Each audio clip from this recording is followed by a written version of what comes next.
Welcome back, everybody. Welcome back to the canyon. Welcome back to the workbench. It's Jake again. Welcome to a brief journey through time and space. And nestled, cuddled warmly within that is a cautionary tale. As some of you should know, Jake is pretty much a custom jobby, heavily inspired by the Artful Dodgers ground fox, but he began life with a Capra skid, now has a Vader adapter to run a 3-gear. He's running TRX-4 shocks. He's running SSD Diamond AR-44s. And just like he was made out of stuff, like all the chassis spacers are Element. He's his own thing. So what happened was I was doing the tuning that needed to be done to Jake because during the last 6-line, was it the 6-line? Anyway, he didn't do well up against Misdirection and the Tranquish. So I figured it's probably me. I am quick to fall into complacency, and indeed it was. I had gotten him put together. I got his front wheels mounted up on matching wheels because I like the gold and the black. He's on the white rear wheels for, could be forever, at least a while. And I was just wheeling him around here on the floor inside the workshop and noticed, okay, he had way more steering throw to one side versus the other. So I said, I have that unmounted set of rims. And the way I do it, I've discussed this before. You take the ruler, you go side of the chassis, and then I go inside of the beadlock ring right there. So it's 85 millimeters, and I measured the other side, and right now it's 86 millimeters. But when I first put it on, it was like 84 on one side and 90 on the other. So I was like, oh, great. Because that means that what the eye sees as 2 vertical shocks over that big of a triangle, it's really difficult to tell that one side is a millimeter or 2 different from the other. So I go about redoing the panhard bar to push everything over, but you got to push it over half. Basically what I do is I have to run a single spacer here in the front because when I made the link, it was too short. So I changed this link end and took the spacers out, and then I would turn this like a full turn, screw it on, measure it. Oh, that's a little off. Take it in another like half a turn, measure it, until finally I got to where it was, and I pulled out 4 millimeters of spacers, changed one of the rod ends, got it back to where it's supposed to be. Got the steering is pretty close to even. We've got 83% throw, 85% on the other. I also, and how this whole thing precipitated is he's now running one of those big Mondo servo horns because I noticed that with a conventional 25 millimeter servo horn, at full compression, the steering drag link was directly over top of the panhard bar, and he couldn't even get half compression on this side.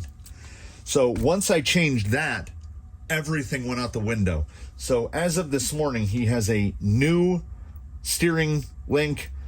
The length of the panhard has been adjusted quite a bit, and man, is it time consuming. And then while I was doing that, I noticed that literally all of the screws that hold the metal, the CVD end into these, they were all loose. So these were really floppy, which might explain why he was so clickety-clockety the last time I drove him. So now, I mean, definitely something to be said about those SSDs. I don't know what the exact angle is, but it looks like 45.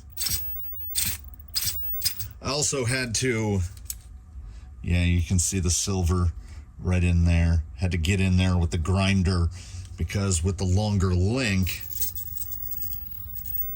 it's right there. This is zero clearance stuff. So I think he's also had shock position change, link position change. And now the wheels, which came with the foams. So I think Jake was getting something of an unfair shake out there on the course. Like, I drove him around during the weekly update, and honestly, he felt good. Like, he felt really good. And it's not until I put it on the bench and start getting into the minutia of it that I notice how bad some of it is. The steering link interference primarily. And I blame myself for that 100% because I don't think that's how it happened when he was initially built. He was initially built with just regular bog standard AR-44 housings from a 10-2. And I upgraded to the diamonds just because I like the look of them. And I'm sure I changed the caster angle in the front, which moved the static position of the panhard bar. So basically, any issue is self-generated. Now we've got... Because this is what I started off by doing. It was purely by eye. I noticed that when this tire turned in, compared to how that tire turned in, like you can see now, they're virtually identical in the amount of space left between them. Before, this side would go to like there, and this side was basically touching.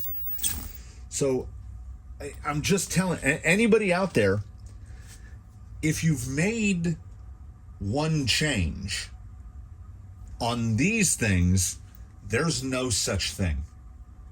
Because if the panhard bar length changes, the steering link length has to change. I think my pinion angle is still good, but it does look to me like it shifted a little. So I might have to get into that upper link and push a little more because the panhard bar is sitting a little further this way towards the rear than it used to. So I think I might not even be done. I think I need to put another small spacer behind it, and it just snowballs and snowballs. So what this is just a quick interjection here. If you're out there on the rocks and you've made some sort of change that seems minor and or not related to other stuff, but something just doesn't feel right, like it does stuff better to the right than it does to the left or vice versa, you go through it. Oh, and I should point out, these were just closer at hand. This is truly an instance where everybody's got plastic wheels laying around. Don't throw them away.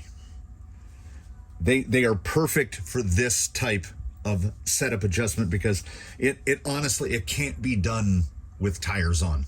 Because especially these with the dual stage, you can move the whole tire around on the rim. Sometimes they slide to the left, sometimes they slide to the right.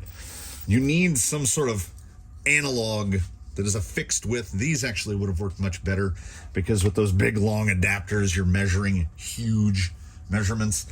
Now what I have to seek out is I want a ruler just like this, but I want it to have millimeters all the way around because when I measure this side, they're up nice on the top, and then this is up. Anyway, so I found out I need more stuff. I got to buy more stuff. But Jake should...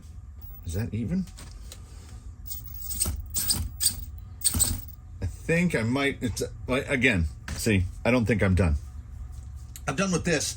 This is just me rambling for a few minutes because learn from my mistakes, everyone.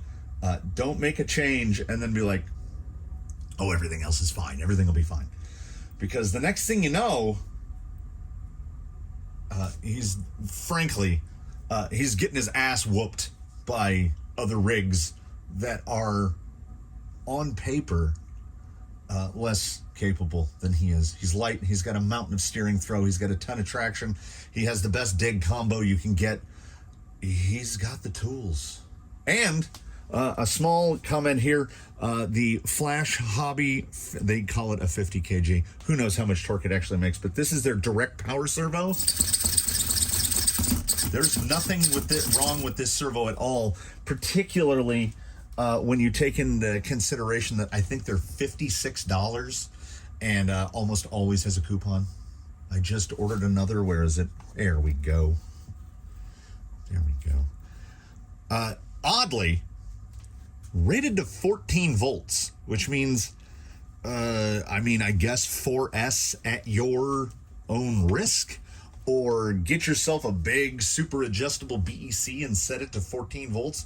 I run it on 3S direct, which means it's never getting more than 12.6, but I have never had an issue with torque with that servo. And as you notice, he's been on this whole time. Yeah, he's definitely at the limit of, you see the one universal catching up with the other one. He goes slow. That's pretty much at the mechanical limit of where these guys will continue to move. He's got a lot of steering. You combine that with dig. Everything is looking up.